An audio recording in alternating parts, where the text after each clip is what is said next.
Boa noite, a paz do Senhor. Depois de ouvirmos essa belíssima canção, podemos realmente glorificar o Senhor por este amor, o amor que nos faz um, que é o amor de Deus, o amor que Ele nos concede, e que o Senhor possa estar falando conosco nessa noite, nesse dia, nesse culto de ensino. Vamos orar mais uma vez. Pai de amor, nós te louvamos pela tua infinita misericórdia, pelo teu infinito amor por cada um de nós. Nós te louvamos e engrandecemos teu santo e precioso nome, porque tu és digno de toda adoração e digno também de todo louvor. Eu quero, Pai, te engrandecer e pedir que a palavra do Senhor nesta noite venha falar ao coração de cada um de nós. Que nós possamos mais uma vez ser ensinados pela tua mensagem que o Senhor nos traz, ó Deus. Se eu tenho misericórdia, venha falar através da minha vida, de forma graciosa, por meio desse estudo da carta do apóstolo Paulo, escrita aos Gálatas há tantos anos atrás, há 2000 anos atrás, quase. E que tem muito a nos falar nesse dia de hoje, mesmo nesse dia de hoje tão distante na história. Fale de forma poderosa, em nome de Jesus nós pedimos. Amém. Bom, então abra a sua Bíblia para que nós continuemos a meditar na palavra do Senhor, na carta do apóstolo Paulo aos Gálatas.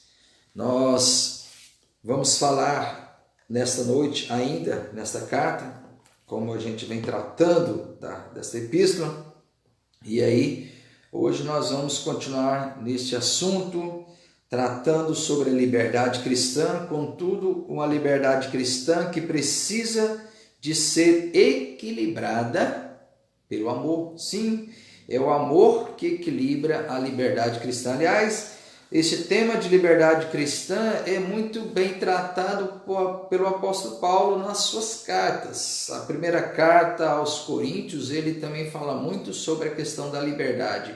O que é que equilibra a liberdade? É exatamente o amor. Por isso, aquela música que nós ouvimos, agora há pouco, do grupo Palavra Antiga, o amor que nos faz um, é tão importante nós tratarmos de amor, porque de fato o amor é aquele limite para a liberdade cristã. Todos somos livres. Livres para o quê? Para amar. Livres para amar a Deus e para amar ao próximo. É isso que Paulo vai nos trazer. Na semana passada nós fomos no capítulo 5, aliás, falando acerca da liberdade cristã, que o tema inclusive da mensagem foi livres para ser livres. Falamos a respeito dessa liberdade em Cristo, que nós não podemos ser sufocados, que nós não podemos voltar atrás. Paulo ensinou isso a respeito de que o cristão ele precisa lutar pela liberdade. Entretanto, agora nós estamos vendo que Paulo vai mostrar algo mais prático. De fato, o capítulo 5 e 6 é a parte prática da epístola. Do capítulo 1 ao 4, Paulo tratou deste tema da graça, do evangelho da graça do Senhor Jesus Cristo, mas de forma teológica. Mas Paulo, ele era muito prático. Ele era um homem sábio, um homem dirigido por Deus, e em suas cartas ele sempre tinha o propósito de explicar a graça, explicar o evangelho, ensinar a respeito dos temas que eram tratados, mas sempre também entrava na parte prática. Uma das coisas mais importantes para o pregador, para o pastor, para aquele que ensina a palavra de Deus, é trazer para os dias de hoje. A hermenêutica, ela ensina isso, que você precisa interpretar a Bíblia, explicar a Bíblia, mas trazer para os nossos dias, trazer para a nossa realidade, para que isso se torne prático. Paulo também era chamado de um teólogo do caminho, ou seja, ele caminhava levando o evangelho aos povos gentios, mas por onde ele passava ele não apenas ensinava a teologia, mas ele colocava isso como prática na vida do cristão, na vida daquelas pessoas que criam. Então vamos lá, Vamos ler os versículos, por enquanto, 13, 14 e 15. Apenas esses 3 versículos do capítulo 5. Porque vós, irmãos, fostes chamados à liberdade. Lembra que nós iniciamos capítulo 5 dizendo: para a liberdade foi que Cristo nos libertou, permanecei, pois, firmes, e não vos submetais de novo a jugo de escravidão. Então, Paulo ainda está falando a respeito deste assunto que é tão importante, que era o assunto mais importante dessa carta, a liberdade, pelo fato de que aqueles judaizantes estavam tentando escravizar os gálatas. Mas veja o que ele diz: porque vós, irmãos, fostes chamados à liberdade. Porém, olha essa palavra, porém, uma conjunção. Porém, não useis da liberdade para dar ocasião à carne. Sede antes servos uns dos outros pelo amor. Porque toda a lei se cumpre em um só preceito, a saber, amarás o teu próximo como a ti mesmo. Se vós, porém, vos mordeis e devorais uns aos outros, vede que não sejais mutuamente destruídos. Até aqui por enquanto. É muito interessante o apóstolo Paulo, nos trazer exatamente esta palavra, né? Essa expressão máxima do cristianismo, que deveria ser, de fato, deve ser a verdadeira marca do cristianismo, que é o amor. Aliás, Cristo deixou isso muito claro quando ele disse o seguinte: nisto conhecerão todos que sois meus discípulos, se tiveres o quê? Amor uns pelos outros. É muito importante isso. Não existe outra marca do cristianismo a não ser o amor. Algumas pessoas podem querer falar a respeito da marca cristã como sendo a igreja que reúne muitas pessoas, uma irmandade ou coisas grandiosas. Talvez alguém possa de repente dizer que a marca do cristianismo é coisas poderosas, milagres e coisas extraordinárias, mas em nenhum momento Jesus disse: nisto conhecerão que sois meus discípulos, quando fazerem milagres, quando ressuscitarem mortos, quando multiplicarem pães e peixes, quando fazerem as pessoas andar sobre as águas. Não, ele não fez nada disso. Ele não disse nada disso, aliás. Ele disse: nisto conhecerão que sois meus discípulos, se tiverdes amor uns pelos outros. Isso é João, Evangelho de São João 13:35. Paulo está aqui exatamente na mesma linha de pensamento, obviamente, porque o Evangelho de Paulo era baseado nas palavras de Jesus. O Evangelho de Paulo não era o Evangelho de Paulo, ele chamava o meu Evangelho, mas é porque ele havia recebido do Senhor Jesus. Não era outro Evangelho que ele pregava, senão o Evangelho do Senhor Jesus. E é interessante porque diz assim: vós, irmãos, fostes chamados à liberdade. Ah, que maravilha!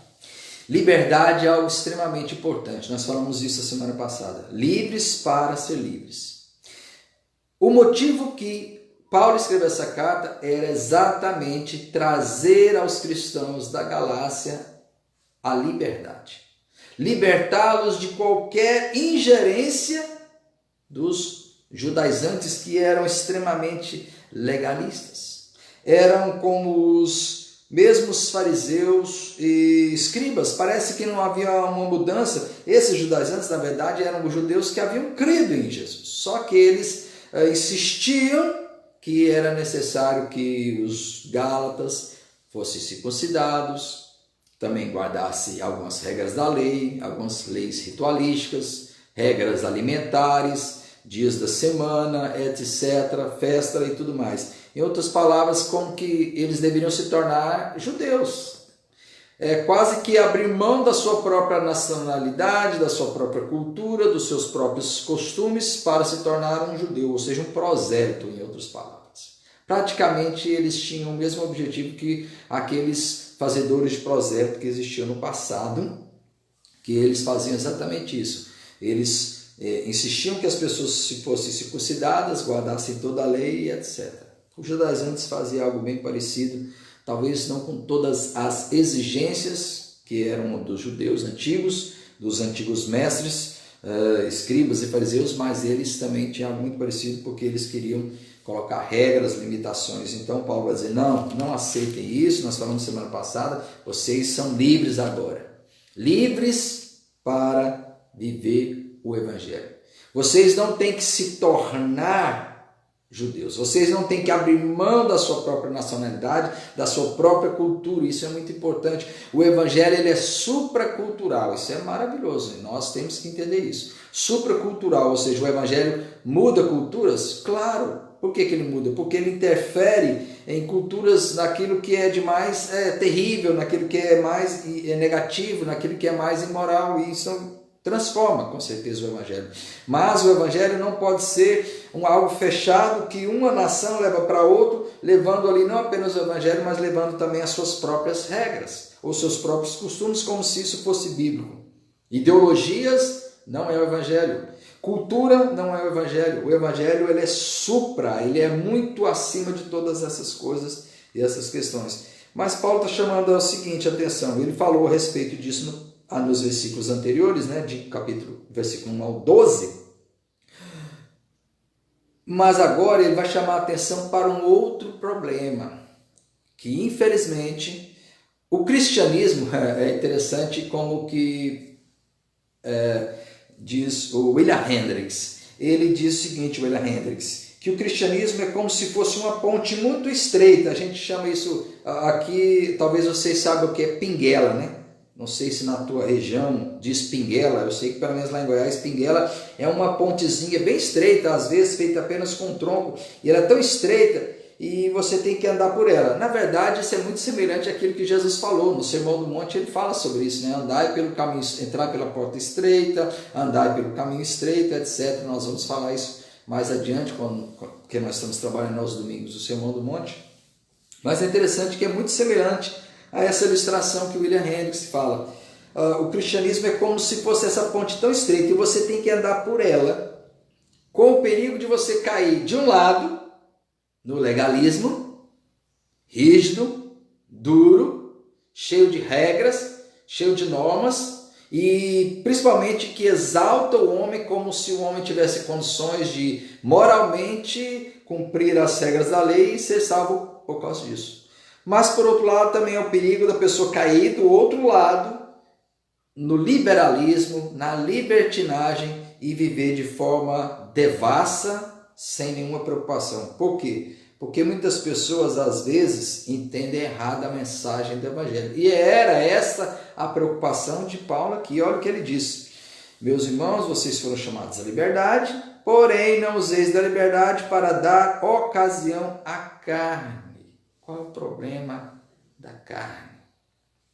Por que Paulo está dizendo isso, meus irmãos? Olha que coisa mais interessante.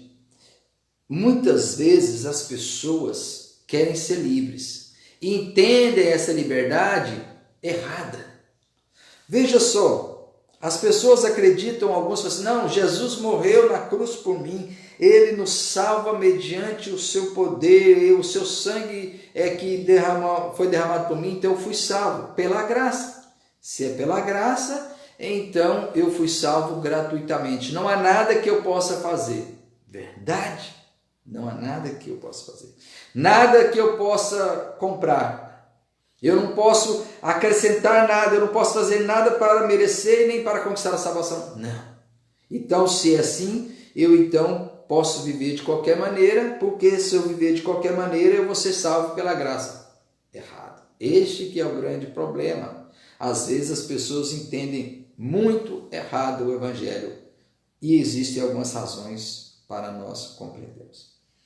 Interessante que Paulo, esta não é a primeira vez que ele enfrenta esse tipo de oposição. Quando ele diz, vivam a liberdade, porém não useis da liberdade para dar ocasião à carne, porque ao ouvir algumas pessoas falam assim, bom, mas se você é livre e você não precisa se apegar à lei, às regras da lei para ser salvo, então você pode viver de qualquer maneira sem se preocupar com a lei. Mas não é isso que Paulo está querendo dizer. O que Paulo está chamando a atenção é para o fato de que nós não procuramos cumprir toda a lei para ser salvo. Nós não conseguimos viver perfeitamente de acordo com a lei para ser salvo. Entretanto, a lei não pode ser desprezada por algumas razões.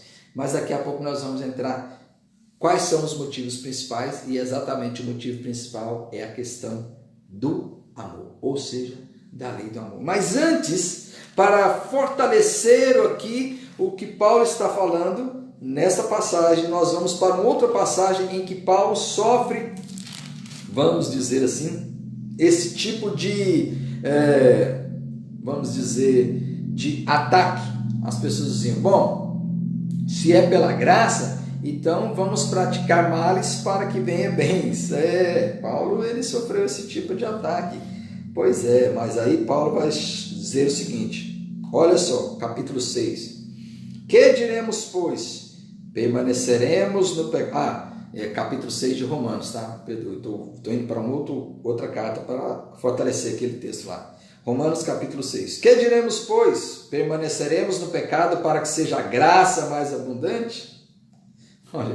Olha a pergunta. Paulo está fazendo essa pergunta, uma pergunta retórica, que essa pergunta ele está fazendo como se fossem interlocutores que fizessem para ele. Paulo, já sabendo que havia esse tipo de questionamento, talvez entre os Gálatas também houvesse, talvez essas perguntas viessem dos judaizantes.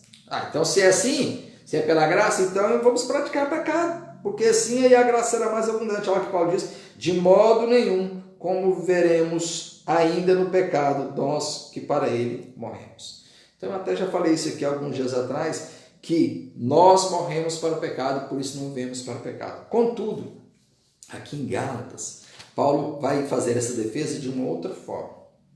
Primeiramente, pelo fato de que Paulo vai nos mostrar que o fato de nós termos sido salvos pelo Senhor foi uma prova do amor de Deus. Agora veja a lógica de Paulo. É interessante que Paulo vai dizer assim, não useis da liberdade para dar ocasião à carne, sede antes servos uns dos outros pelo amor. Continuemos, versículo 14. Porque toda a lei se cumpre em um só preceito, a saber, amarás o teu próximo como a ti mesmo. Aí a pergunta que talvez você esteja fazendo. Provavelmente alguma pessoa talvez possa ter perguntado isso. Espera aí, mas essa lei aqui ela está incompleta. Se nós olharmos bem, ela está incompleta sim. Sabe por quê? Entre aspas. Não está incompleta. Ela está incompleta porque está faltando uma parte. Amarás o teu próximo como a ti mesmo. É este o resumo da lei que Jesus deu? Não, Jesus disse, amarás a Deus sobre todas as coisas e ao próximo como a ti mesmo. Mas Paulo, ele está aqui enfatizando o amor ao próximo por um motivo. Olha o que ele diz. Versículo 15. Se vós, porém, vos mordeis e devorais uns aos outros, vede que não sejais mutuamente destruídos. A questão que Paulo queria enfatizar o amor de uns para com os outros. Isso porque, qual era o problema? Aqueles Gálatas que haviam sido libertados pelo Evangelho da sua própria religiosidade, da sua própria ignorância, da sua própria idolatria, que eles tinham seus ídolos, agora estavam sendo assediados pelos religiosos judeus, judaizantes, para que eles cumprissem regras humanas. Paulo disse, não, vocês têm que ser livres, vocês precisam ser livres. Mas acontece que alguns deles estavam já muito provavelmente acreditando que era necessário fazer alguma coisa, acreditando que realmente era necessário ser circuncidado. Sim, por isso que Paulo vai dizer, se vós porém vos mordeis, porque provavelmente havia intrigas entre eles. Nós vamos ver isso mais na frente, que quando ele vai falar sobre as obras da carne, vocês vão ver que nos versículos 20, ele vai falar sobre vários tipos de lei, a partir do 19, na verdade, as obras da carne, que eram obras do próprio ser humano. E aí a gente vai estudar o contraste entre obras da carne, fruto do Espírito, mas isso na semana que vem, né? Hoje nós vamos falar, principalmente aqui nesse ponto, a respeito da lei do amor. Então, como Paulo, a ênfase de Paulo é falar sobre o problema que existia de obras da carne, e principalmente que nas obras da carne lá está falando em relação a pessoas, né? Prostituição, impureza, idolatria, feitiçarias, inimizades, porfias. Você vai ver que os pecados que Paulo vai falar aqui estão muito mais relacionados aos relacionamentos. Relacionados aos relacionamentos é bom, né? Mas estão ligados aos relacionamentos. Porfias, facções, invejas, todas essas questões estão envolvidas em problemas de relacionamento que existiam entre eles, brigas entre eles. Por isso que Paulo vai dizer: se vós, porém, vos mordeis e devorais uns aos outros, vede que não sejais mutuamente destruídos. Então, como que nós podemos entender aqui o equilíbrio que Paulo está buscando? Olha, irmãos, vocês foram chamados para ser livres, porém, não useis da liberdade para dar ocasião à carne. Ou seja, meus irmãos, em cima da ponte, olha a ilustração que o Hendricks disse, em cima da ponte. Vocês foram chamados para ser livres, portanto não caiam para o legalismo, não queiram viver na prisão de regras humanas, atitudes humanas, leis humanas que querem mostrar para vocês ou querem ensinar vocês a andar como se fossem regras para vocês conquistarem com o seu próprio esforço a salvação, que não é mediante o seu próprio esforço, nem a própria lei dos homens, mas segundo a graça de Deus. Por outro lado, não deis ocasião à carne, não vivam na libertinagem, na imoralidade, todas essas coisas, que é o outro perigo. Andem em equilíbrio. Como? Pelo Espírito. Isso nós vamos ver semana que vem, que tudo o equilíbrio se baseia no amor. Mas este amor só é possível pelo poder do Espírito Santo. Mas veja só, qual o motivo por que Paulo diz que nós precisamos servir? Antes sede servos uns dos outros pelo amor. Não deis ocasião, não useis da liberdade para dar ocasião à carne, ou seja, a viver de forma pecaminosa. Porque, meus irmãos, primeiramente, acerca do amor, a lei se resume no amor. Amar a Deus e amar ao próximo. Portanto, veja, existe alguma lógica em você ser alvo do amor de Deus e não viver para a glória de Deus? Veja se existe uma lógica. Olha, vamos pegar o versículo que é mais conhecido das Escrituras. O resumo do Evangelho segundo alguns. João 3,16, que a maior parte dos cristãos conhece de cor. E algumas pessoas que ainda nem são cristãs já conhecem. Porque Deus amou o mundo de tal maneira que deu o seu Filho unigênito para que todo aquele que nele crê não pereça, mas tenha a vida eterna. Este versículo ele é tão maravilhoso, ele é tão bonito, ele é tão perfeito, que ele resume a graça, o amor, o projeto de Deus em um só versículo. Mas ele é tão profundo que ele diz algo assim: Deus amou o mundo de tal maneira, o seu amor de Deus foi muito, mas muito, muito profundo, muito grande. Foi de uma tal maneira que ele até deu o seu Filho unigênito. Ele concedeu, ele nos permitiu termos o Filho unigênito para nós. Ele se entregou, ele morreu na cruz, ele sofreu todas as mazelas, ele veio e se humilhou, como o apóstolo Paulo diz na Filipenses, ele se humilhou e se fez como um de nós, passou por todas as misérias, ele enfrentou todas as dificuldades humanas, tudo isso por amor a nós. E derramou ainda o seu sangue na cruz, para o quê? Para que todo aquele que nele crê não pereça, mas tenha a vida eterna. Ou seja, você foi alvo do amor de Deus, você é cristão, preste atenção, você foi alvo de um amor tão grande.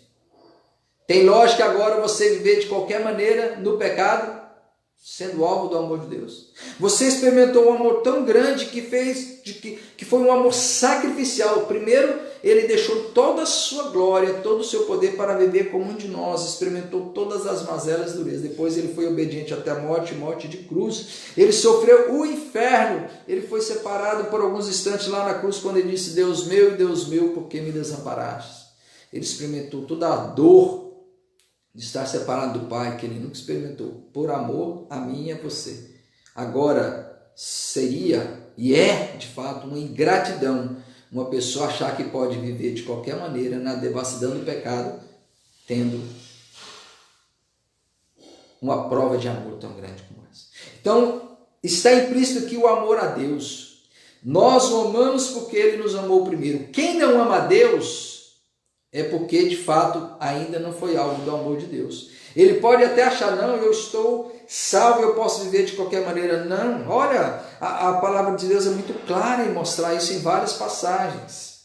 O apóstolo Paulo, por exemplo, citando mais uma vez Paulo agora escrevendo aos Efésios, lá no capítulo 1, versículo 4, há um versículo que é muito bonito, muito profundo e muito perfeito, que diz assim, ó, porque nos escolheu nele, antes da fundação do mundo, para sermos santos e irrepreensíveis. Olha que coisa maravilhosa em poucas palavras. Primeiro, nós fomos escolhidos por Deus, Deus que nos escolheu.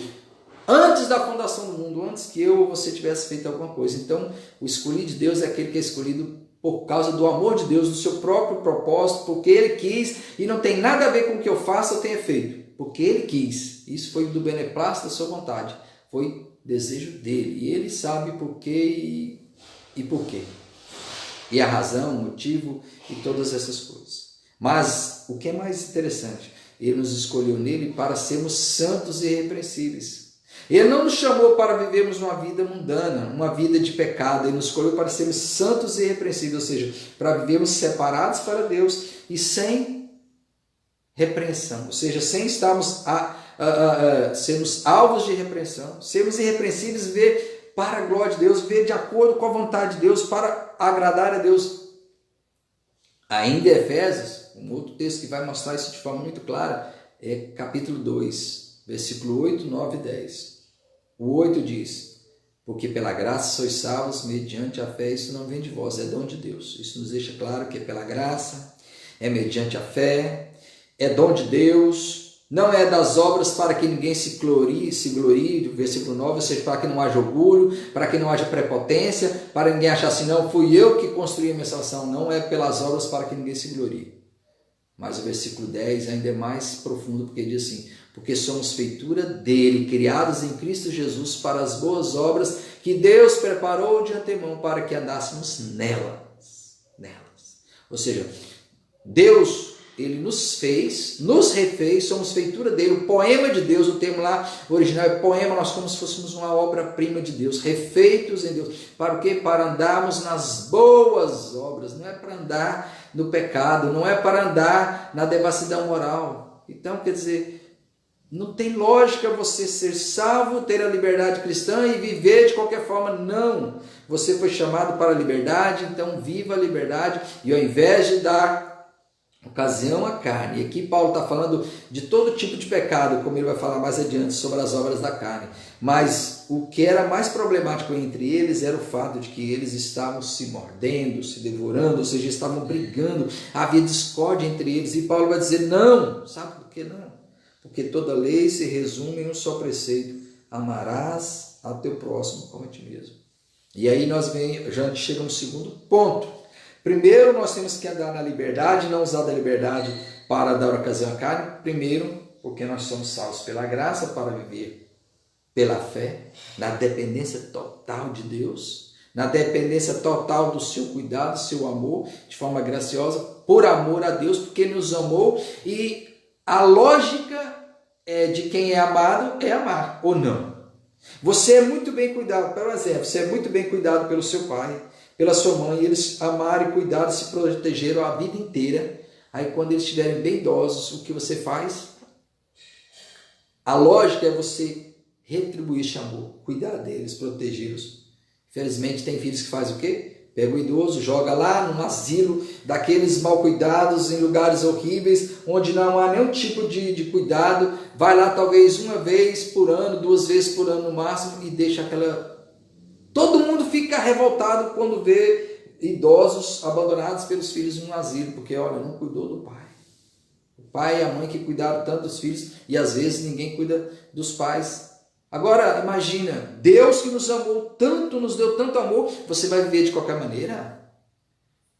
Que você que afirma que é salvo pela graça de Cristo, o que você pensa, sabendo do amor de Deus sobre a sua vida, e você tem amor por Deus, você ama a Deus, quando você ou eu estamos, por exemplo, cometendo um erro, isso não nos traz tristeza? Saber que nós estamos ofendendo aquele que nos amou? Onde está a gratidão? Viver a devassidão não é forma de gratidão.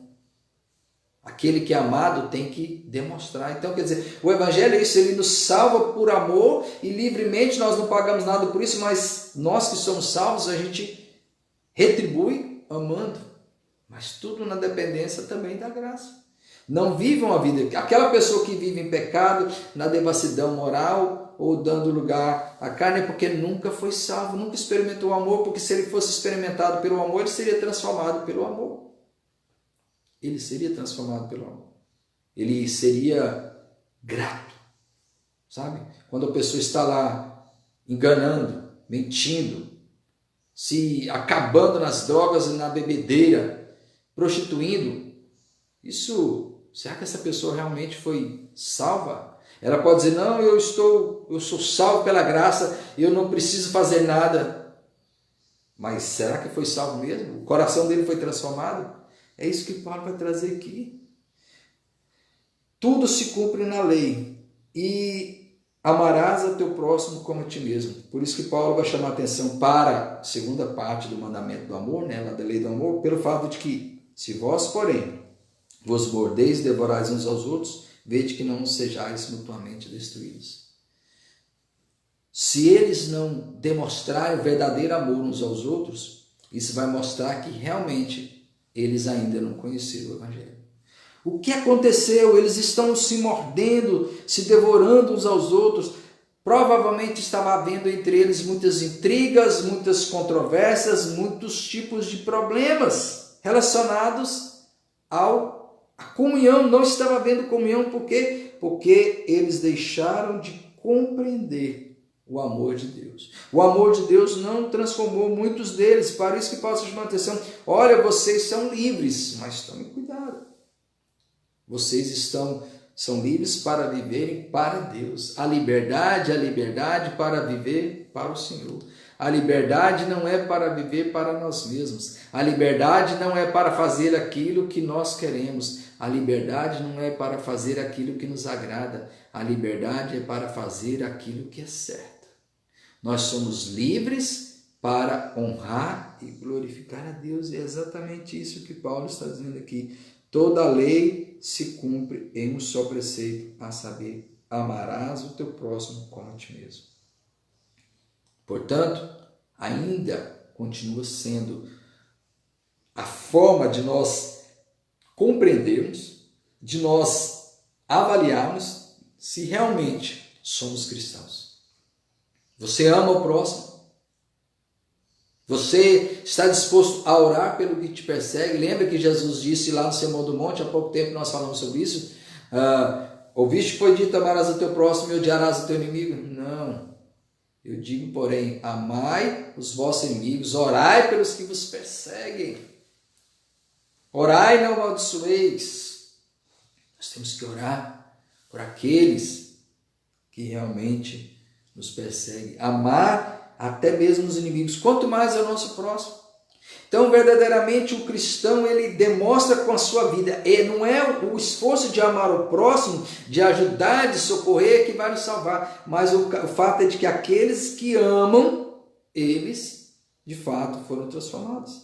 É interessante quando lá, um texto que é muito chocante para nós, é o texto de Mateus 25. Vocês conhecem esse texto, essa história. Jesus que nos últimos dias os anjos irão fazer a separação entre cabritos e ovelhas, e eles dirão as ovelhas, vinde, o grande julgamento. Todas as nações serão reunidas em sua presença, e ele separará uns dos outros, como o pastor separa os cabritos das ovelhas. E porá as ovelhas à sua direita, mas os cabritos à sua esquerda. Então dirá o rei aos que estiverem à sua direita: vinde, benditos de meu Pai, entrai na posse do reino que vos está preparado desde a fundação do mundo. Porque tive fome e me deste de comer, tive sede e me deste de beber, era forasteiro e me hospedastes, estava nu e me vestistes, enfermo e me visitastes, preso e fostes ver-me. Então perguntarão os justos: Senhor, quando foi que tivemos com fome e te demos de comer, ou com sede e te demos de beber? O resto do grande julgamento é que a gente sabe.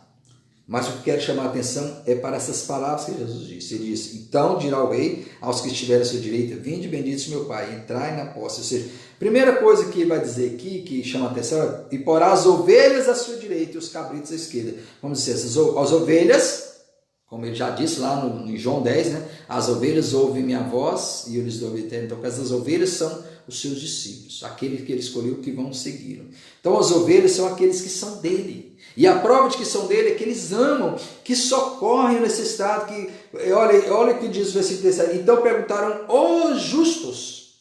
Os justos são aqueles que foram justificados por Cristo. E eles se tornaram justos, e isso transformou a vida deles, por isso que eles amam, por isso que eles socorrem. Então as pessoas às vezes olham esse texto e interpretam o seguinte: você tem que ajudar, você tem que visitar, você tem que fazer isso. É quando você visita, é quando você ajuda o próximo, é quando você vai na casa deles, é quando você socorre, aí você está construindo aí o seu caminho ao céu. Não. Ele disse: eu separarei as ovelhas, e ele perguntou aos justos. Na verdade, essas pessoas já foram salvas, elas exatamente comprovam por meio deste amor, de socorrer o necessitado, de ajudar o necessitado, de fazer as coisas. Aquele que ama, ele socorre, ele ajuda, ele está pronto a amar até os inimigos. Por quê? Porque ele foi amado por Deus, porque ele já foi salvo. Não é isso que vai salvar, não é por visitar, por socorrer que vai salvar, não. Ele faz isso porque ele já foi salvo. É isso. É isso que nós temos que entender, porque são justos, são ovelhas, e é isso que Paulo está dizendo. Tudo se cumpre na lei do amor. Quem ama é porque foi salvo. Porque ele tem o quê? Porque ele foi transformado pelo poder. E como que é regida a sua vida? Ela é regida pelo Espírito. Veja o versículo 16. Apenas vamos ler o versículo 16, mas nós não vamos tratar dele, porque eu deixei para a próxima semana. Que são as obras da carne e as obras do Espírito. E o fruto do Espírito. Olha aí o versículo 16. Digo, porém, andai no Espírito e jamais satisfareis a concupiscência da carne. Paulo está falando sobre o problema de que eles viviam se brigando. Ou seja, estavam satisfazendo a concupiscência da carne. Viviam em briga. Por quê? Porque eles não estavam andando no Espírito. Precisam aprender a andar no Espírito. A carne milita contra o Espírito e o Espírito contra a carne. Ele vai dizer aqui. E eles são opostos. E é isso que nós vamos semana que vem tratar. Como é que o cristão vive para agradar a Deus? No poder do Espírito. Não é no seu poder, não é na sua capacidade. Por isso não tem como ele ir para o legalismo. Mas também ele não pode cair para a libertinagem, para a vida de pecado. Ele precisa ter equilíbrio. E esse equilíbrio só é possível se ele andar no Espírito. No poder do Espírito Santo. Tudo é no poder do Espírito Santo. Por isso que quando nós chegarmos ao céu, nós vamos poder dizer: finalmente, graças ao meu esforço. Não. Sempre, Senhor, muito obrigado pela tua misericórdia, pela tua graça que eu estou aqui. Foi graça, como aquela canção, não. Foi graça, graça. Foi pela graça que eu cheguei aqui. É simplesmente pela graça, pelo poder do Espírito Santo que a gente vai chegar lá, vivendo uma vida de santidade. Não é por nós. O ser humano não tem capacidade. Ele precisa do poder do Espírito Santo. Tudo é no poder do Espírito Santo. Por isso que essa parte final do capítulo 5 que nós vamos tratar semana que vem é a parte mais importante que o cristão deveria entender. Sabe, às vezes hoje as pessoas dão tanta ênfase para os dons do Espírito e coisas milagrosas que a gente fala, não, o mais importante a respeito do Espírito Santo é o que Paulo vai tratar aqui. Sabe, o fruto do Espírito, é isso que o cristão precisa aprender. Ele precisa viver no Espírito. Na dependência do Espírito, selado pelo Espírito, como ele escreveu aos Efésios. Nós somos selados, nós somos propriedade. O Espírito Santo tem que nos dominar. Nós precisamos nos deixar dominar pelo Espírito Santo, deixar ser cheios, como ele diz em Efésios, deixai-vos ser cheios do Espírito Santo, não vos embriagueis com vinho, mas deixai-vos ser cheios pelo Espírito Santo. O Espírito Santo é o único meio de nós agradarmos a Deus e vivermos essa vida de santidade. Isso é a santidade. O cristão, ele não está, ele é salvo pela graça, mas ele também está sendo salvo, porque o Espírito Santo está o santificando, está o transformando e o está preparando para estar com o Senhor. Porque não vai entrar lá qualquer pessoa, né? De qualquer maneira. Você não vai viver uma vida de pecado, depravação moral e chegar lá, não, um dia eu escrevi meu nome lá no livro da igreja, um dia eu fiz uma profissão de fé. Não. É só para aqueles que realmente viveram a vida, porque a palavra de Deus é muito clara. Seguir a paz com todos é a santificação, sem a qual ninguém verá o Senhor. Se não viver uma vida de santidade aqui, não tem como. Mas santidade não é a santidade que nós entendemos do ponto de vista humano. Não é a santidade que nós achamos que é santidade. É uma santidade do poder do Espírito Santo. É algo que o Espírito Santo vai fazer através de nós, que vai mover. Então nós caminhamos no poder do Espírito Santo. É isso que nós vamos tratar a partir da próxima quinta, tá? Na próxima quinta, no versículo 16, encerrando o capítulo 5. Os irmãos, tenham uma boa noite, que Deus abençoe. Vamos orar mais uma vez. Senhor Deus Pai, muito obrigado pela palavra do Senhor, que é tão pura, tão perfeita e tão maravilhosa, e tem algo tão perfeito para nos ensinar, que é o caminho da verdade. Nos ensina, ó Deus, nos ensina a ser equilibrados, nem sermos legalistas e nem libertinos, nem vivemos de acordo com os nossos próprios interesses ou de acordo com a nossa própria força, e nem tampouco vivendo a vida despreocupada e devassa e sem moralidade, sem preocupação em agradar ao Senhor. Que o Espírito Santo do Senhor conduza nossas vidas e nos ajude a amar o próximo, nos ajude realmente a viver de acordo com o chamado com que nos chamou, ou seja, de acordo com a vocação a qual nós fomos chamados, como Paulo escreve também aos Efésios, que a gente viva de modo digno dessa vocação. Nós somos refeitos em Cristo Jesus para as boas obras, nos dê a capacidade espiritual para vivermos de acordo com as boas obras e sermos o poema de Deus. Para a honra, glória e louvor do teu santo nome, nós pedimos isso, em nome de Jesus. Amém.